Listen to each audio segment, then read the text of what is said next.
storytelling slot. Last week I tried to tell the story of one of the branches, as they call them, or threads of the Mabinogion from Wales.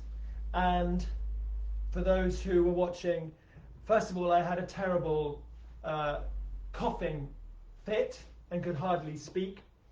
And then something went wrong with Facebook. A little square appeared saying that the page had failed in some way.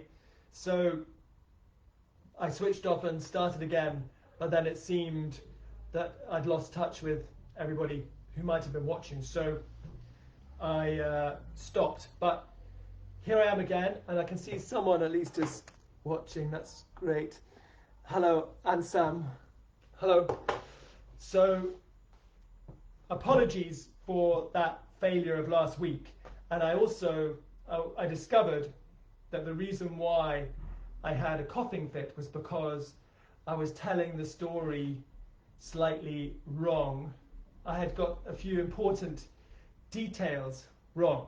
So this, I'm sure, the spirits behind the story, which is a very important, powerful story,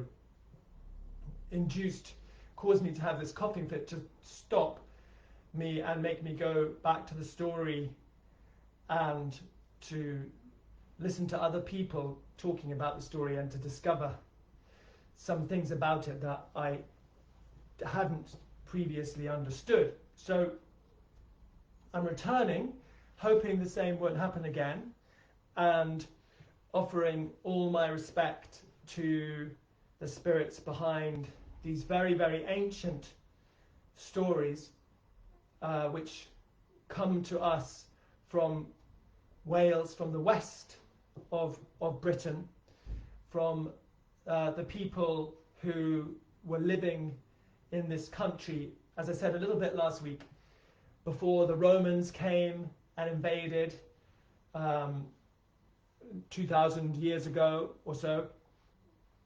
And they were here maybe 2,000 years before that, and their descendants live still in Wales and parts of Cornwall and in Brittany in France, and speak a language descended from that original ancient language of the Celtic people. So these very old stories are very ancient in Britain too, but they link to stories right across the world, in Greece and India, far, far away. So they're very important, and they tell about this other world, a different world called Anufin.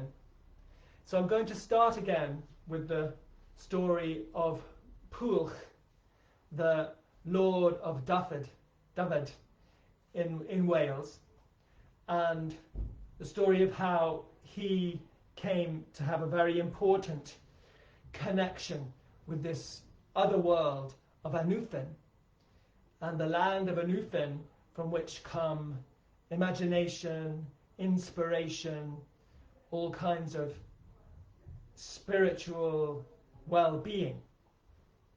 A very important place to have some connection with in dreams or stories or poetry, whatever it might be. So I'll begin with Pwlch in the country of Dyfed in Wales. He was the lord of that place, and one day he was out hunting. You may remember this beginning of the story. And so his pack of hounds was running, looking for a deer to chase and bring down, for him to kill and carry away, to eat the meat and wear the skin in clothing and maybe hang the horns on the wall. And suddenly he heard the cry of another pack of hounds.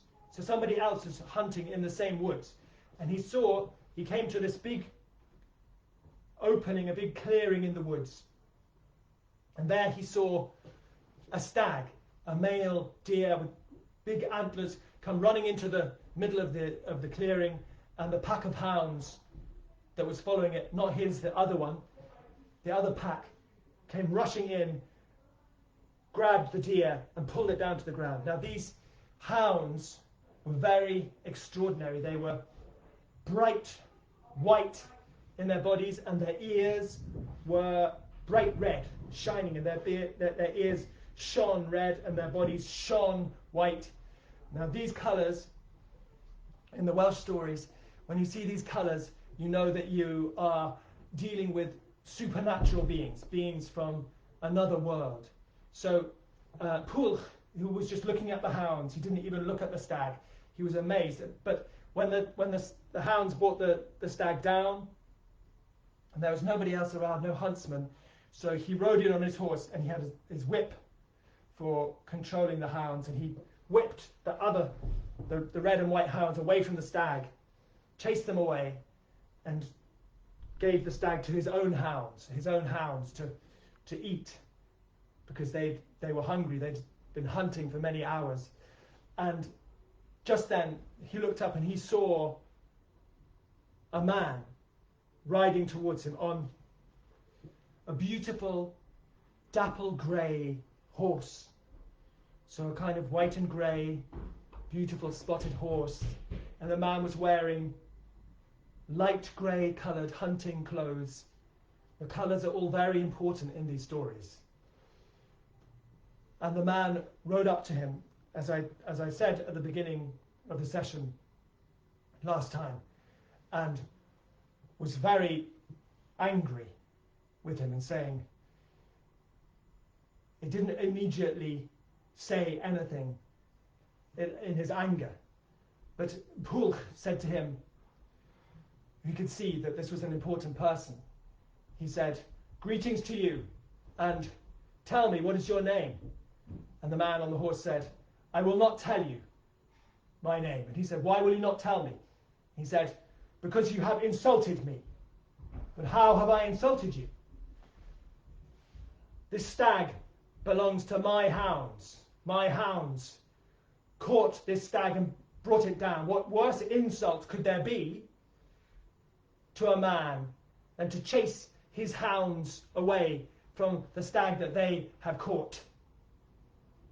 And Pwlch said, "I had no intention of doing you any harm or any insult, and I will make what amends I can for us to be friends.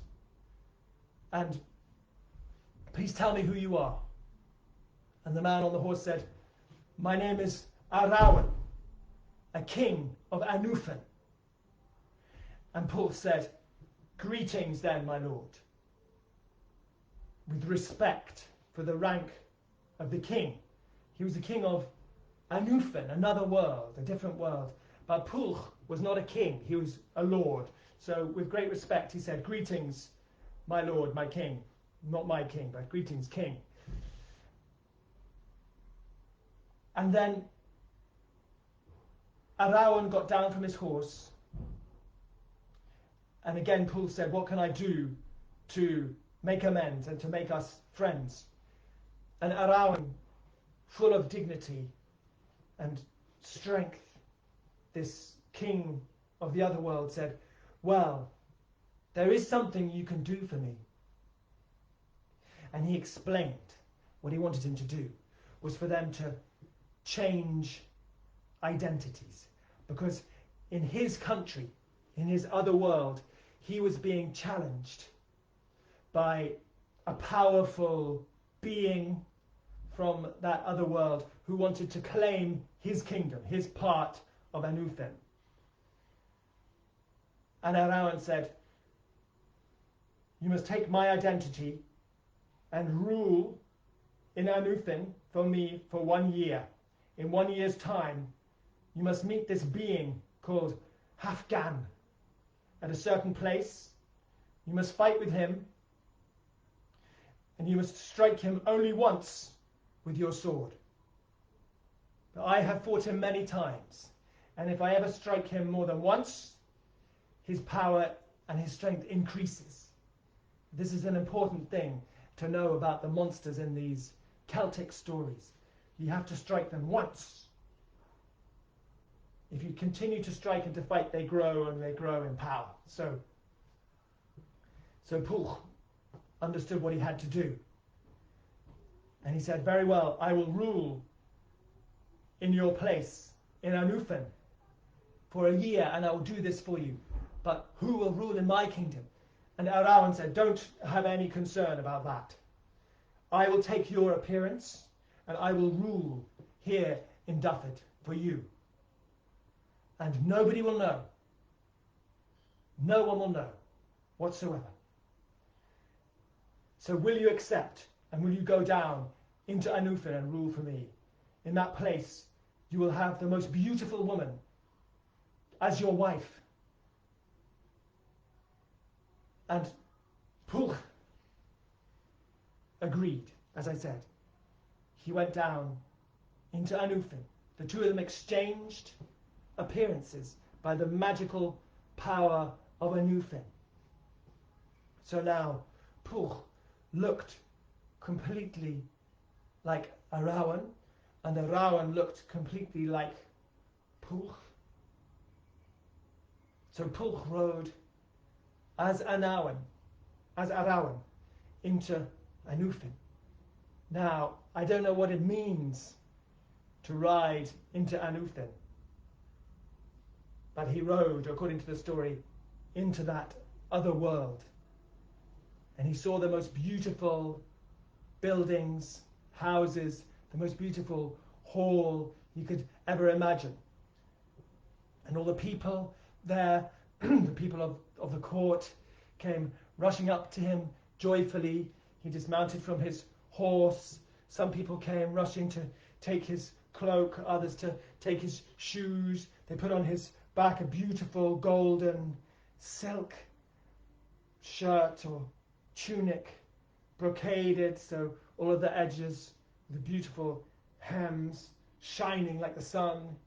And he went and he sat down at the feast next to Arawan's wife, the most beautiful woman he had ever seen, and so wise, so kind, so imaginative, the conversation, everything as delightful and wonderful as you could possibly imagine. And then later on, after the feast and the singing and the storytelling, just like in our world, but everything brighter and deeper and more full of meaning and strange wonder. Then it was time to go to bed. He went to bed, into the bedroom with Arawan's wife, but when they got into bed, he turned away from her. Not one word would he say to her. He turned his back. This was strange for her. She didn't understand why her husband suddenly had turned so cold. But this is the way Pwyll behaved. And so a whole year passed in that place, and Pwyll ruled in the place of Arawan very happily, and all the people loved him. He loved them. Everything went very well. Every night he turned away from Arawan's wife. And so he lived like that until the day came at last for him to face this creature, this challenger called Hafgan, as I said, by a certain ford. All the people gathered, all of Hafgan's people on one side, and all of Arawan or Pwyll's people on the other side, and the wife of Arawan watching. And on one side of the river is the kingdom of Hafgan. On this side of the river is the kingdom of Arawan. And if Arawan, who's really Pwyll, of course, if Pwyll in the form of Arawan wins, then he will have the whole of Hafgan's kingdom. And if Hafgan wins, he'll have the whole of Arawan's kingdom. So then, at last, the battle began between the two. They rode towards each other on horses, and Pwyll took his sword and struck Hafgan so hard, right on the center of his shield. He had a shield. The shield disintegrated, burst into pieces. Hafgan was wounded and thrown back off his horse, crashed to the ground, and lay there, terribly wounded, dying. He cried out to Pwyll, who he thought was Arawan, crying out, "You have struck me so hard. Now I am dying. Now strike me again to finish my life, for surely I am lying here in agony and soon to die. Strike me again to finish me." But Pwyll knew this was a trick. He did not strike again. And some of Hafgan's people came and carried him away, dying, to another place. And then all of Hafgan's people who had gathered there to watch this fight, they came and said, who shall be our lord now? Surely it must be Arawan. They thought it was Arawan. And they all asked to be taken as Arawan's people, and Pwyll accepted them, took them as his people, and so the two kingdoms were joined. And now Pwyll had done what his friend Arawan wished for, and he went back to Arawan's hall. They feasted, they celebrated, but now the year was over, and the next day he rode to the edge of the kingdom of Anufin, and there he met Arawan. Arawan, imagine, Pwyll saw himself riding towards him. Arawan saw himself riding towards him. Each had the appearance of the other. And then they rode together. As they rode together, Arawan, by his magic, changed them back, and each took on his own appearance again. And Pwyll told Arawan all that he had done. And Arawan was overjoyed, and they pledged to be firm friends from then on. And there was peace in Anufin, because these two kingdoms had been joined as one. Now, what does this mean? In the kingdom of the imagination, two things that were at war had been joined in one. This was a huge achievement by Pwyll, or by Arawan and Pwyll working together. And so they pledged to remember each other, and Pwyll returned to his own palace, his own town, and his own people. And they greeted him very happily. They had no idea he had been away for a whole year. And nevertheless, he noticed that they were treating him differently. They treated him even more warmly, with even more love and friendship than they had before.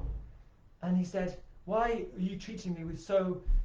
You always loved me, and you were always warm and friendly towards me, but this seems extra today." And they just said, "Well, my lord, for the last year you've just ruled us so well, so wisely, so generously, with such imagination, as even better than before. We just want to thank you for the way that you've been ruling us for this past year."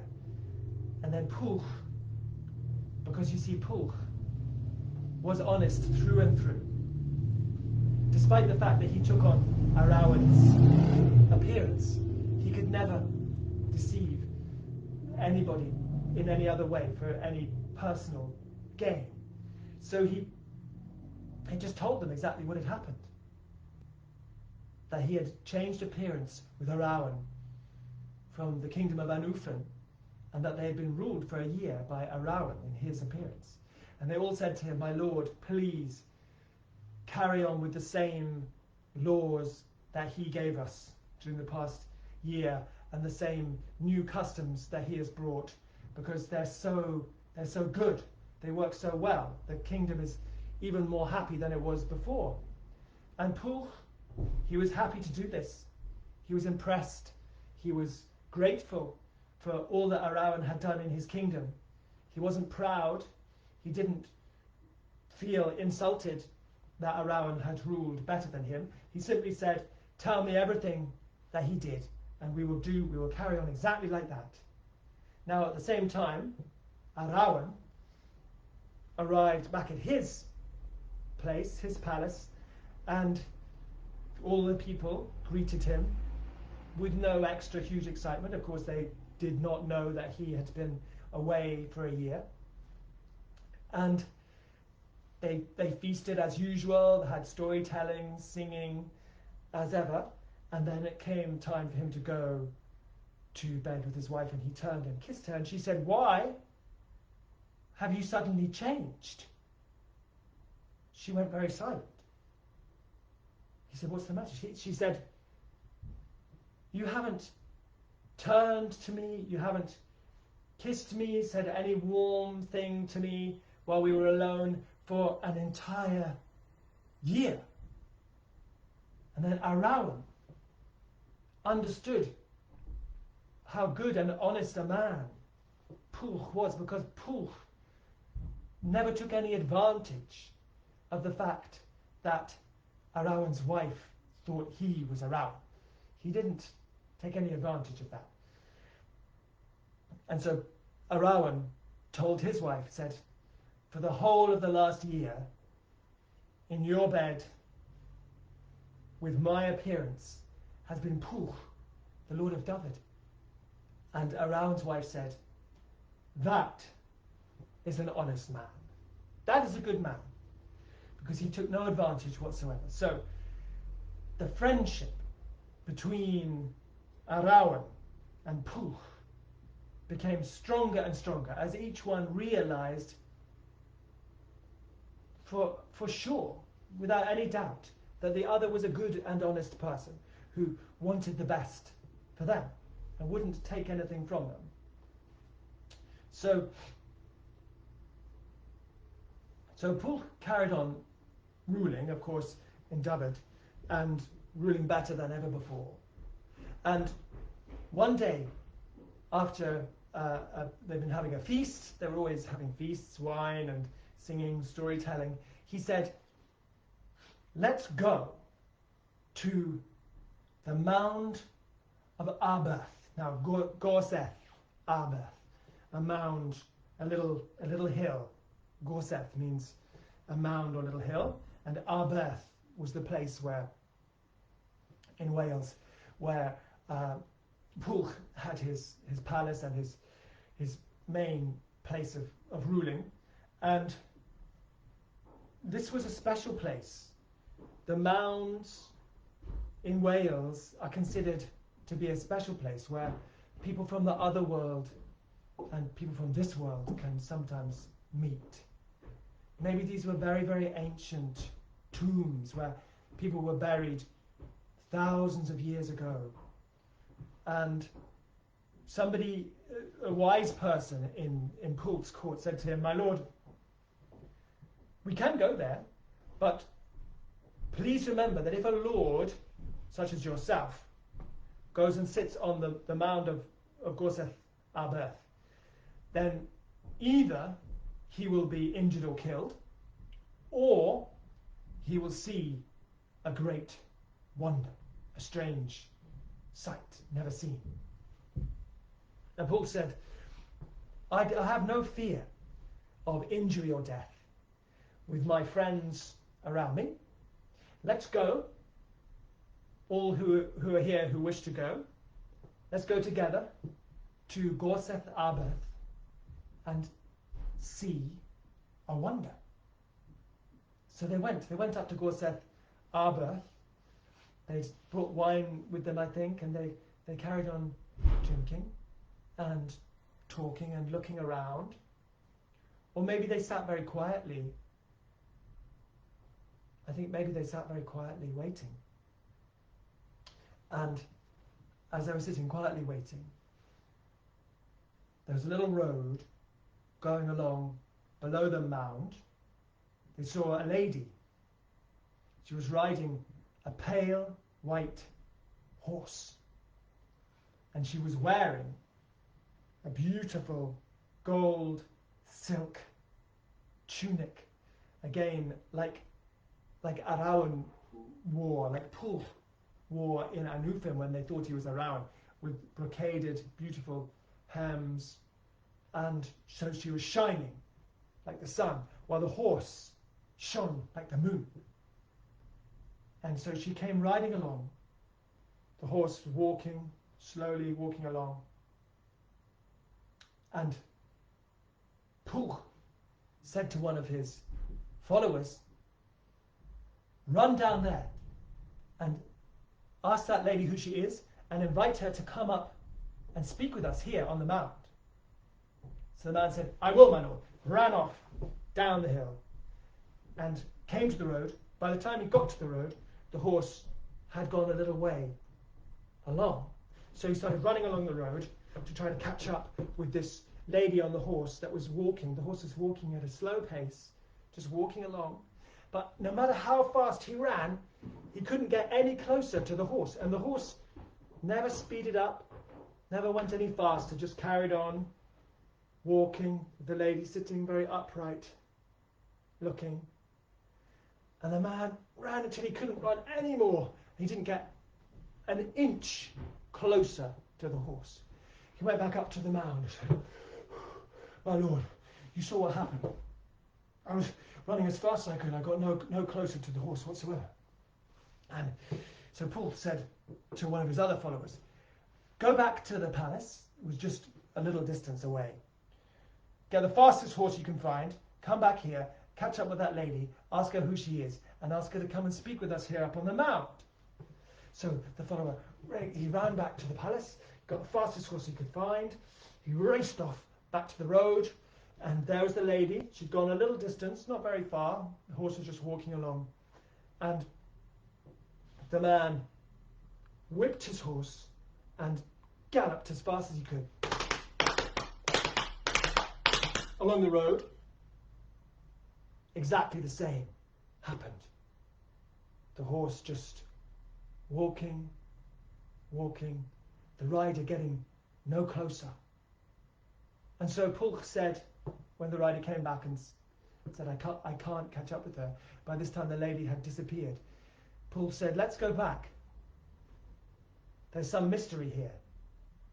Let's go back to the palace." So they went back to the palace. The next day, they were having a feast. The same thing. At a certain point, after the singing and the storytelling, Pwyll said, "Let's go back to Gaza, our birth. Those people who were with me there yesterday, come with me now. We'll go back to the mound and we'll sit and we'll see what happens." So they went back to the mound. They sat down and they had sat a little while quietly. And they saw the lady appear again. Shining white horse, shining gold tunic, riding slowly along. This time, Pwyll had told one of them to bring his horse with him. So that person, without having to go back to the palace and get the horse, set out, high speed, galloped down. Same thing happened. No matter how fast he went, the horse just walked on, walked on, walked on. The rider came back to Pwyll. Pwyll said, "Yes, there's something very strange here. Let's go back to the palace." The next day, same thing. The feast, at a certain point, Pwyll's very thoughtful. Something's entered right into his heart and his mind. He says, "Let's go back to Gaza, our birth. Those who were with me yesterday and the day before, come, we'll go and sit on the mound. And I'm taking my horse with me." He had a very fast horse, a war horse, a great jumper, galloper, racer, charger, very, very powerful, very lively horse. So he rode, and he told it, and he said to his servant, "Bring my spurs as well." Spurs, like little spikes they put on their boots, so they could prick the sides of the horse and make it go even faster. So They went to the mound. They sat down very quietly. The lady appeared. Shining white horse, shining gold tunic. Pulch jumped on his horse, and he galloped after her down the road. He went as fast as he could, and he couldn't. He realized that he was getting no closer to the horse that was just walking ahead of him. So he cried out, "My lady, in the name of he who you love most, stop your horse and speak to me." She stopped. He rode up to her, and she said, "You could have saved your horse a lot of effort if you just asked me that in the first place." So he said, "My lady, tell me, what are you doing in these parts?" She said, "I am going about my own business. But I'm glad to see you." And he said, "May I ask you what your business is?" And she said, "Yes, I come to see you." Now, I just made a mistake, because just before he asked that question, when she said, "I've come here on my own business and I'm glad to see you," suddenly Pulch felt that every other woman he had ever seen was unattractive, unbeautiful compared to this one. She completely and utterly drove every other woman out of his heart and out of his memory, and he was completely in love. And then she told him that she'd come there looking for him. Now, she is from Anufin. I hardly need to explain that to you. And her name, she then revealed, is Rhiannon. Rhiannon, the very special person. She, in the oldest stories, she is a goddess of horses. And she has magic birds. The birds, their singing makes living people fall asleep and wakes up the dead. Now, what she then revealed to him was that her father in Anufin, who was a very powerful man, had betrothed her, had agreed for her to be married to someone she did not love. She loved Pulch. And so she asked Pulch to be her husband. And Pulch immediately agreed. And she said, "Very well then, we will meet in a year's time in Anufin." She told him the place and the day. "And we will feast, and I will be yours, and you will be mine." And they smiled at each other, and she rode away, and he rode back to his people sitting on the mound of Gorseth Arbeleth. And they said, "Who was she? Who was she, my lord? Tell us about her. What's her name? Where's she from?" And he said, "I think we should be going home now. We'll be hunting tomorrow. Then I'm going to go on a tour of the kingdom to..." But who was she? And every time anybody tried to speak to him about her, he would just change the subject, talk about something else. It was too much. It was too much for him to speak about her. So, anyway, the year passed by, and it came to the time for him to go to the feast that Rhiannon was going to hold for him in Anufin, where they would be married, and he would be hers and she would be his. And he rode to the place where the feast was. There was a beautiful, wonderful feast. And he sat next to Rhiannon. On the other side of him, Rhiannon's father, a very old man. And there was singing and laughter, and Rhiannon's people were there, and Pwll's people were there. The hall was full of people. There was a great happiness and excitement. This amazing marriage was about to happen. And then, late on in the evening, a very tall, noble-looking man with auburn hair, kind of red-brown hair, stepped in and walked up to where Pwll and Rhiannon's father were sitting at the top table. And Pwll said, "Greetings, how can we help you?" And the man said, "My business here is with you, Pwll, Lord of Dyfed. I have a favour to ask of you." And Pwll said, "I will grant you whatever I can, if it is within my power." And why did he say that? He was feeling very confident, very happy. This was the greatest day of his life. "I will give you whatever you ask for, if it's within my power." Rhiannon just said, "What have you just said? That is the most stupid thing I have ever heard." And the man said, "My name is Gwawr, son of Crwd. And what I ask you for is this. I want all of the food in this place, and I want Rhiannon to be my wife tonight." Because this was the man. We say man. He was a spirit of Anufin, but in the form of a man. This was the man that Rhiannon's father had given her to before she went to find Pwll.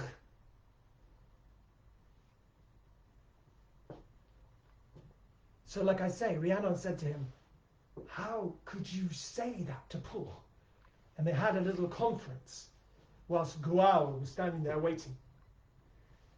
And Rhiannon said, you don't have to give him all of the food and everything belonging to the feast, because that's mine, which I'm giving to my people and your people. So it's not in your power to give that. But you do have to give him me, because that is in your power to give. So what I'm going to tell you to do, I'm going to say to him that I will be his in 1 year's time at a feast in this place. And I'll tell you what you must do. And she gave him instructions. And Gwawr was saying, "I need my answer, please." And so Rhiannon said, "Yes, I will be yours in 1 year's time at a feast in this very place. But you can't take any of this feasting away, because that's mine to give, not Pwll's to give. Thank you." And so the feast carried on, but of course Pwll was devastated.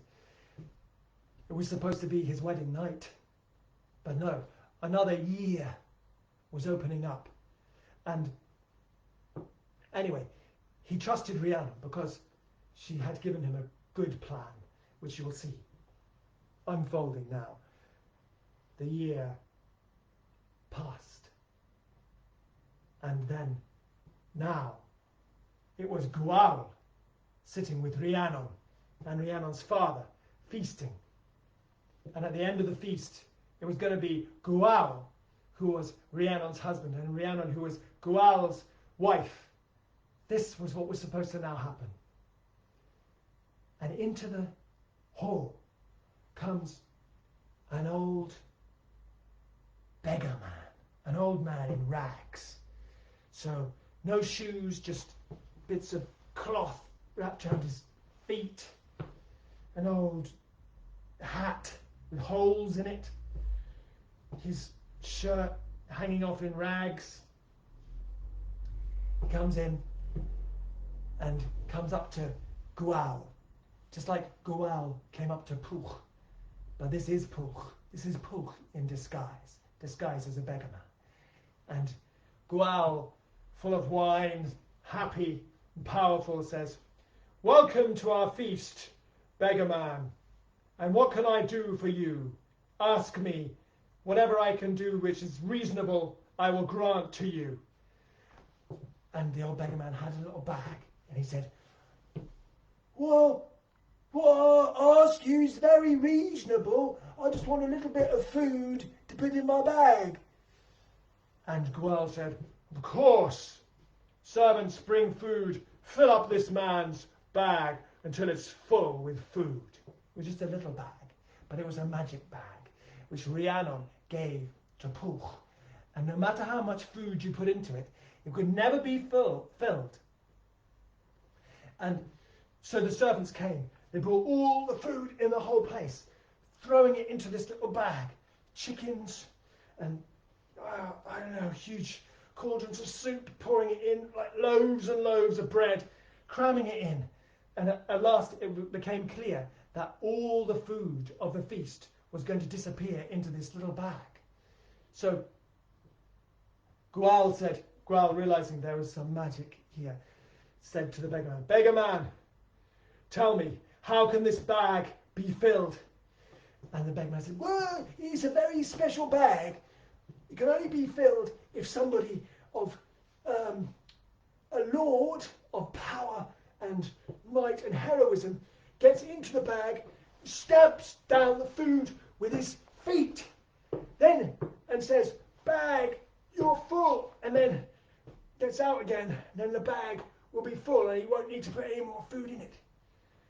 And Rhiannon said, "Yes, do this, my hero. You're the man of power and nobility and might in this place. Stamp down the bag and stop this beggar man's magic, which is going to kill our feast, destroy our feast." So Gwawl said, "Right, I will then." And he jumped into the bag and he started stamping down the food and closed the bag, tied it up, and then his 99 men who were hiding outside in the woods came rushing in and all started kicking the bag, hitting the bag. Growl inside. At last he cried out for mercy, and Pwll said, "Now this is Pwll. I'll let you out of the bag, but what you have to do is you have to give me back Rhiannon as my wife, and you have to swear." It's very important always with the spirits to make them swear this. You have to swear to let the matter drop and to take no more revenge on me for what I've done here for you today. And Gwawl said, "Yes," from inside the bag. "Yes, I swear, I promise, I'll give you back Rhiannon and I'll never take any revenge. I'm badly hurt and injured. I need to be taken out of here and looked after by my people." So then Pwll opened the bag and Gwawl limped out badly, bruised and shaken, very upset. There was nothing he could do. He'd given his word. So Rhiannon was given back to Pwll. Gwawl was carried off by his people to be looked after. And then at last, the wedding of Pwll and Rhiannon happened, and they gave themselves the one to the other. And the next day, Rhiannon rode with Pwll back to Dyfed, to his kingdom. Now,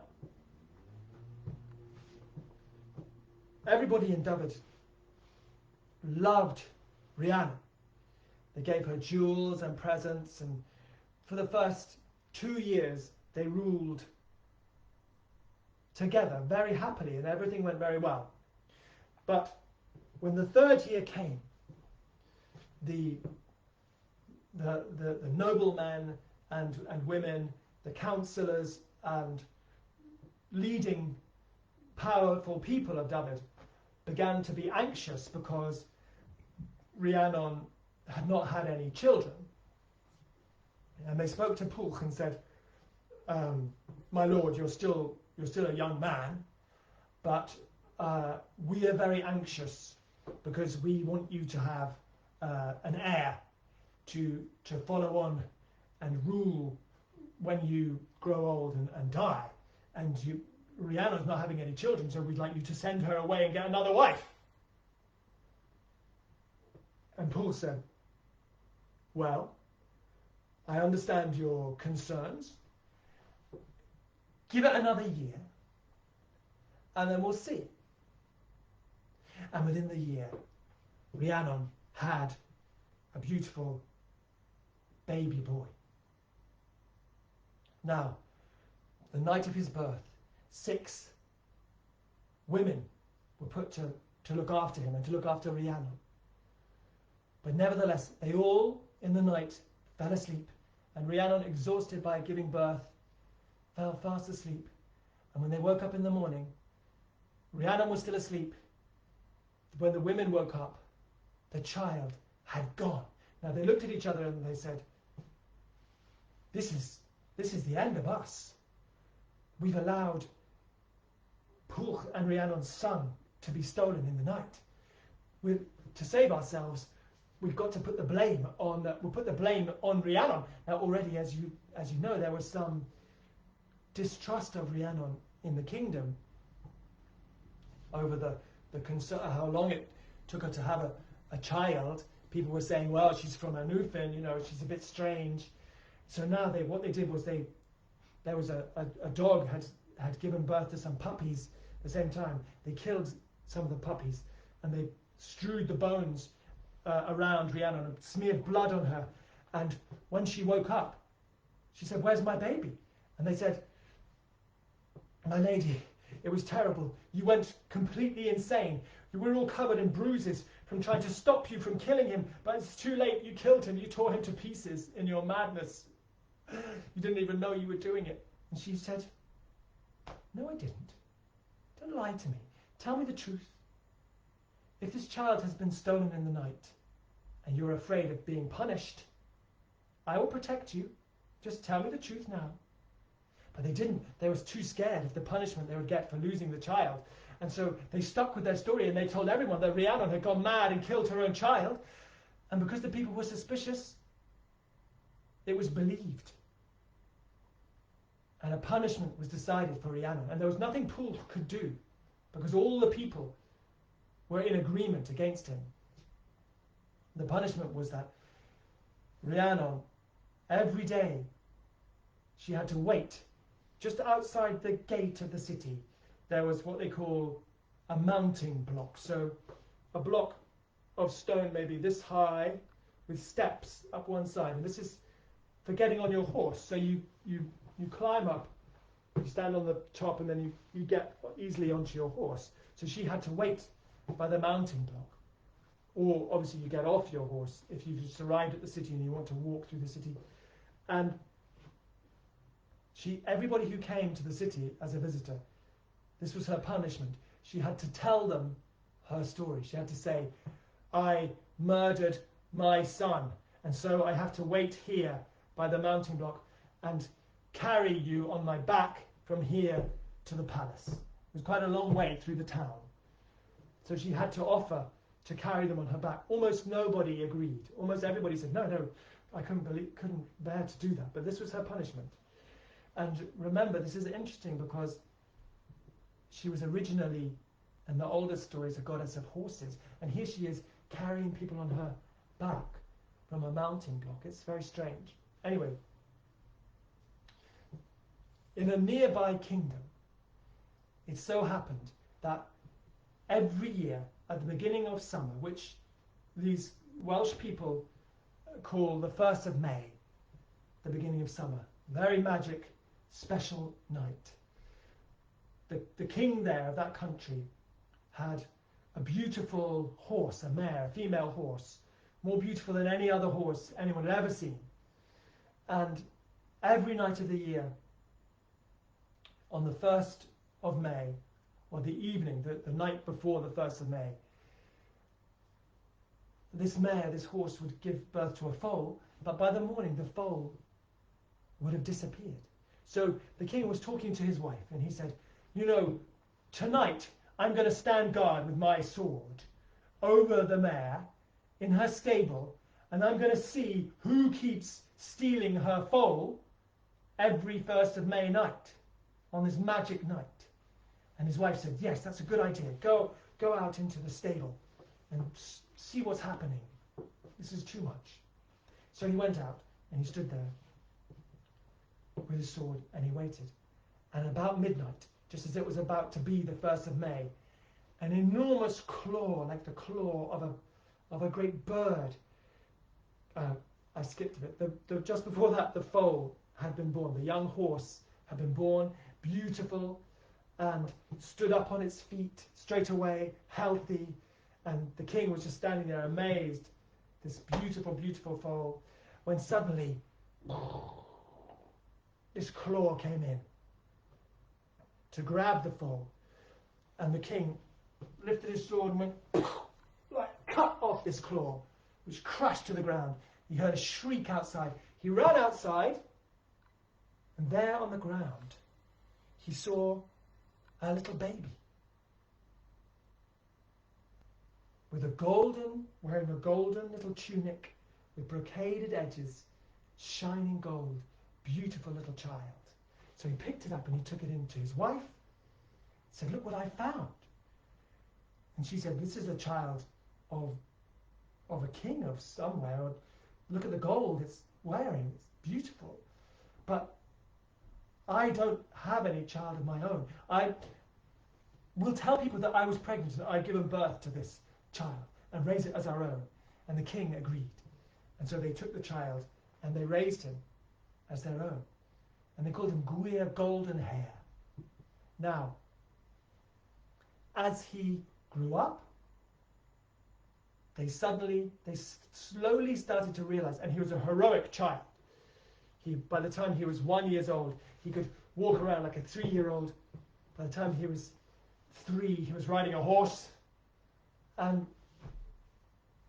But they realized that he looked exactly like Pwyll, the king, the lord of David, the kingdom a little way over to the north of them in Wales.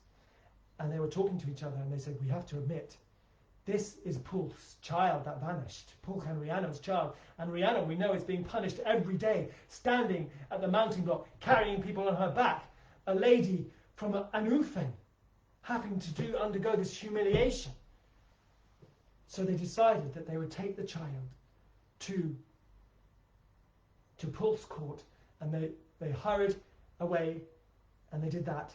And Rhiannon and Pwyll were actually sitting together at a feast. She'd done her carrying of people and telling her story for the day. And they said to her, we think this is your child. And she said, what a beautiful sight to bring my misery to an end. And because the Welsh for misery is Pryder, they decided to call the child Pryderi. Not Gwir Golden Hair, as they had called him. So this was the child of Pwyll and Rhiannon.